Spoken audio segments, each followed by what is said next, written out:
अप्रैल महीने में ही मई जून जैसी गर्मी ने जला कर रख दिया है। चिलचिलाती गर्मी का कहर बच्चों और बुजुर्गों पर भी पड़ रहा है, जिसमें उल्टी, दस्त और डायरिया जैसी समस्याएं तेजी से बढ़ रही हैं। बुजुर्गों में डिहाइड्रेशन और पेट से जुड़ी परेशानियों के मामले सामने आ रहे हैं। ऐसे में इस भीषण गर्मी से कैसे बचा जाए? खास तौर पर बच्चों को गर्मी से बचाने के लिए वो कौन सी बातें हैं जिनका ख्याल रखना बेहद जरूरी है?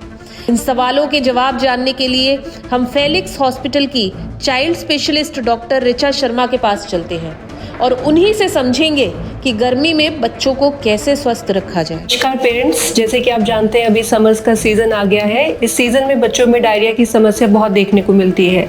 आज हम इसी विषय पर चर्चा करेंगे। मेरा नाम है डॉक्टर ऋचा शर्मा। मैं फिलिक्स हॉस्पिटल में एक बच्चों की स्पेशलिस्ट हूँ। देखिए, as we know prevention is always better than cure. तो सबसे पहले हम डिस्कस करेंगे कि क्या क्या प्रिवेंटिव मेजर हमें डायरिया को रोकने के लिए करने चाहिए। सबसे इंपॉर्टेंट है क्लीन वाटर। मेक श्योर कि घर में आपका वाटर की क्लीन सप्लाई हो एंड आप बच्चों को स्कूल के लिए भी एडिक्वेट क्लीन वाटर भेजें। दूसरी सबसे इंपॉर्टेंट चीज़ है बच्चों की हैंड हाइजीन। घर में बच्चों को खाने पीने से पहले अच्छे से सोप से हैंड वॉश कराएं एंड मेक श्योर उनके स्कूल में भी सेम व्यवस्था रहे एंड बाहर का खाना अवॉइड करें। बच्चों में डायरिया की मोस्ट कॉमन वजह जो रहती है वो होता है वायरल इन्फेक्शन। ज़्यादातर वायरल इन्फेक्शन 3 to 4 डेज में ठीक हो जाते हैं, पर इस दौरान हमें बच्चे को डिहाइड्रेशन से बचाना होता है। डिहाइड्रेशन से बचाने का सबसे बेस्ट तरीका है कि आप बच्चे के लिक्विड के इंटेक को अच्छा रखें। लिक्विड में आप बच्चे को ORS दे सकते हैं। घर के बने हुए फ्लूइड जैसे कि लस्सी, नींबू का पानी, कोकोनट वाटर, ये सब भी दे सकते हैं। पर जब हम घर पे बच्चे की हाइड्रेशन मेंटेन कर रहे होते हैं, हमें कुछ डेंजर साइन का भी ध्यान रखना है।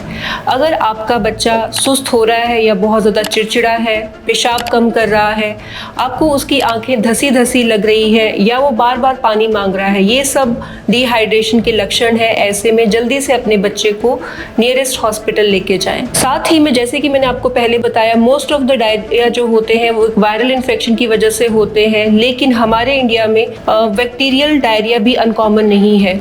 अगर आपके बच्चे को डायरिया के साथ बहुत ज़्यादा म्यूकस आ रहा है, उसकी पॉटी में ब्लड आ रहा है या पेट में बहुत ज़्यादा क्रैम्प्स लाइक पेन हो रहा है, तो ये सब इन्वेजिव डायरिया के लक्षण है।